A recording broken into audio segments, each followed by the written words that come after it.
Good everyone, today we have a updated premium review on the A7M1 NK9H. This is a premium that I haven't updated for a few years, and well, I've been asked to update a review, and plus it was on my to-do list anyway, because the aircraft has gone up in rank, and also the price has changed for the aircraft. Before I begin, if you want to skip ahead to the weaponry, armor, and the overall characteristics of the aircraft, please do feel free to do so. As the same with the gameplay, that'll all be in the description below as per normal. Without further ado, let's get discussing the aircraft's price, what's changed about it over the years, and just how it does overall, and then we'll obviously move on to the weaponry and etc. So starting out with the rank, this aircraft used to be rank 3, battle rating 5.0, it's now rank 4, battle rating 5.0, and as a result you do get slightly better modifiers, but it's still nothing to be screaming at. There's definitely better SL and RP gain out there, but it's when we come down to the price.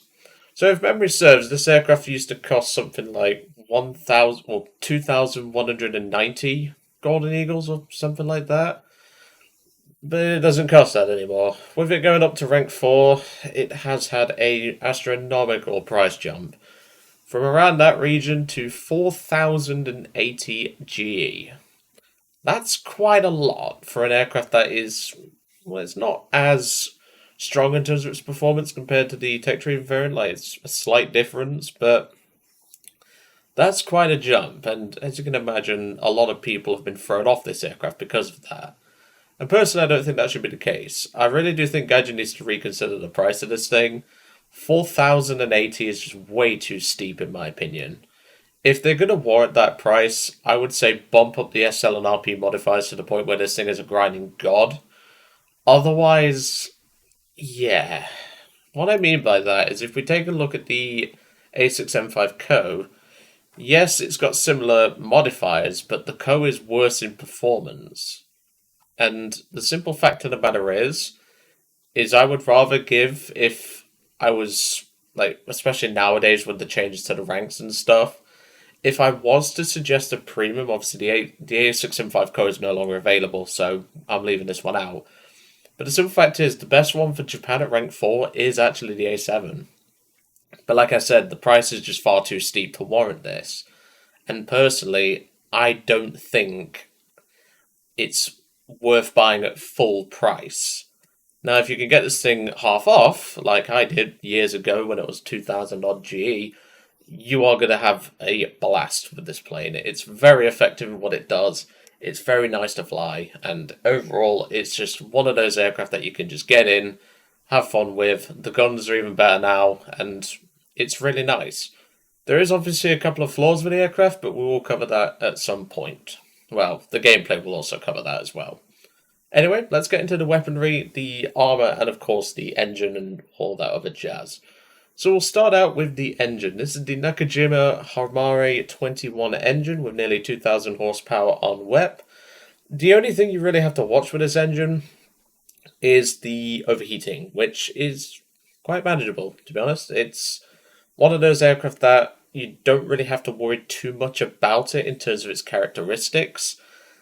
One is the engine, and two is the compression at high speed. Once you get it to around its max speed, obviously not listed via the player card there, or the stat card I should say, it does start to compress, and it loses a lot of its agility, so you've got to bear that in mind.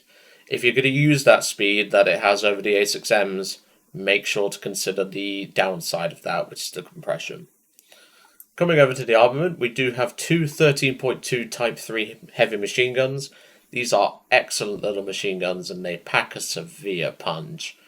Even just these on their own can put down planes pretty comfortably. But then when you back it up with Type 99 Model 2s and with the way these things are handling now, yeah. These are very dangerous guns, and if you're in the gun sight of an A7M, you either A, have ballsed up, and you're probably going to meet your maker in a couple of seconds, or B, it's running you down and those guns are getting closer and closer to their effective range. This thing is very dangerous in good hands, but of course, as I said, you can use the compression weakness to your advantage, but obviously with the aircraft's good climb, good overall handling, and overall good characteristics, these guns are brutal, and if they get on you, you're going to know about it.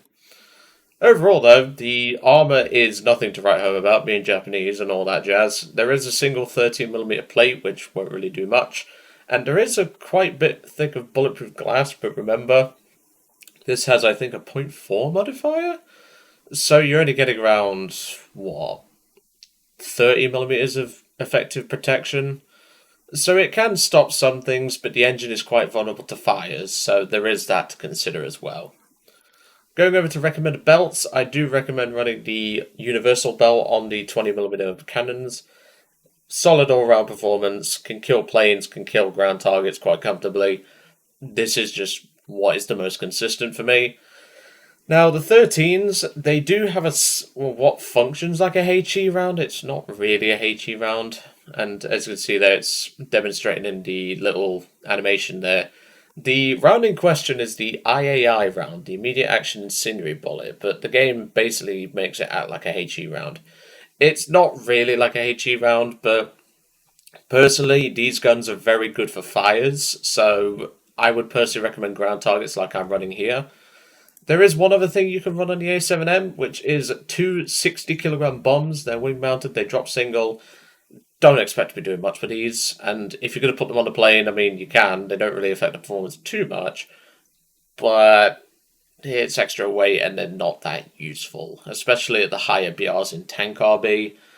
Although I suppose it does give it some ground attack potential, and I have killed a Sherman with this in ground RB, a Jumbo Sherman to be precise, by dropping it right in his lap. But, you know, it's something to consider. If you want ground striking, go for the Tech Tree one. It has those big HE rockets. That's probably going to do you better.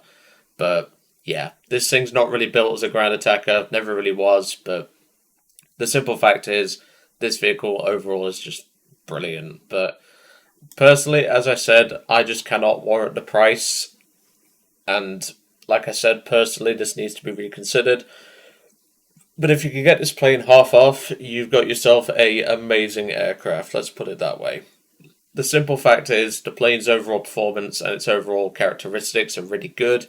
It obviously won't be as good as some of the more stronger aircraft as you meet the 6.0 region, but it will certainly keep up with a lot more things than a Zero can, so there is that benefit. Anyway, I'm going to leave you all to it for today. I really hope you enjoyed seeing the A7M1 NK9H get its updated premium review, and I'll hand you over to the gameplay now, and see you all on the next one.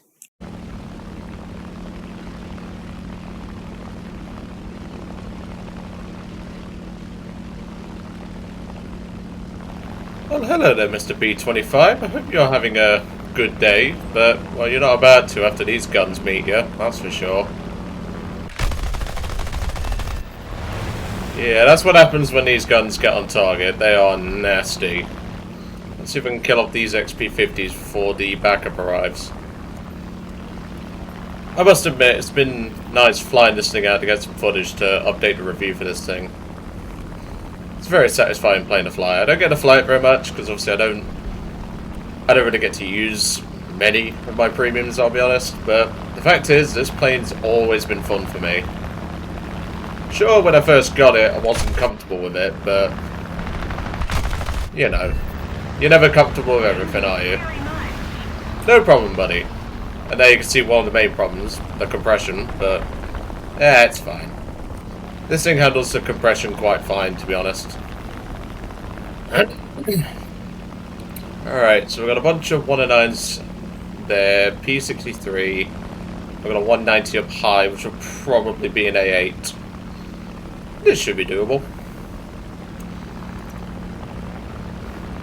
So yeah, to basically describe this thing, if you're like not 100% sure how this thing flies, imagine it like a Fat Zero, but it can still turn really decently. Like, it's one of those kinds of planes. Like, when I first got this thing, I was very used to obviously flying Zeros. Like, I don't fly Zeros anywhere near as much anymore. I think the last time I flew a Zero was like 2 weeks ago, when one of the subscribers in my server wanted to like ask about the Akutan, the American Zero. He was like, should I get it? Should I get it? And I was like, yeah, it's alright. I'll take you out for a few games in it. I'll show you how it does. And he liked it, but I was obviously pointing out where the aircraft can fall short. And then he was like, have you updated the review for the A7M yet? And I said, no, actually, that's on my to-do list. And yeah, it's pretty solid. Like, it still handles a bit like a Zero, but it also doesn't, if that makes sense. God, my aim is awful. I'm not letting the caffeine kick in. Got a crit. I think I'll let the Zero have this one. Come on, buddy. You deserve it. You need it more than I do. And he got it. Nice. Nice, nice, nice. So that Hulk guy down there has been dropping bombs, so I'm not too concerned about him. The 190's just been lit up. So let's see if we can go help out Pyramirski over there. Like I said, the guns are very good, the overall handling's very good, obviously, unless you get it to high speed, in which case it does compress. So you do have to watch for that, but the fact is, this plane is just a solid all-round aircraft. Like, it does everything that you'd want it to do, comparing to a Zero at least. Like, it's solid. I've never really had any issues with this plane, other than the compression, of course. Like, there's also a slight bit of overheating, which can be annoying, but to be honest, it's manageable. Like, if you use mech, I'm fairly certain you'd manage it with zero issues. See what I did there? Zero issues. Yeah, that was terrible, wasn't it? Yeah, I'm gonna stop the humour. But like I said, with the guns that it has, the performance it's got, you've got yourself a great premium. It's just a bloody price. This thing was already relatively expensive at like 2,190 GE, which for the performance you get is not bad at all. But yeah, that's just how it can be, really. But to be honest, I've not really been having too many issues in terms of this aircraft, so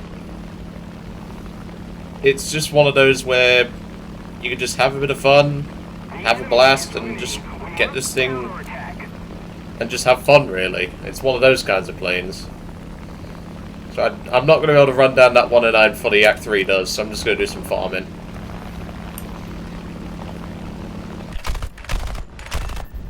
Like I said, the 13s are really nice as well.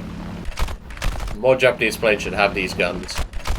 Like, they've got the 20s, obviously, but I want more of the 13s. Really nice machine guns.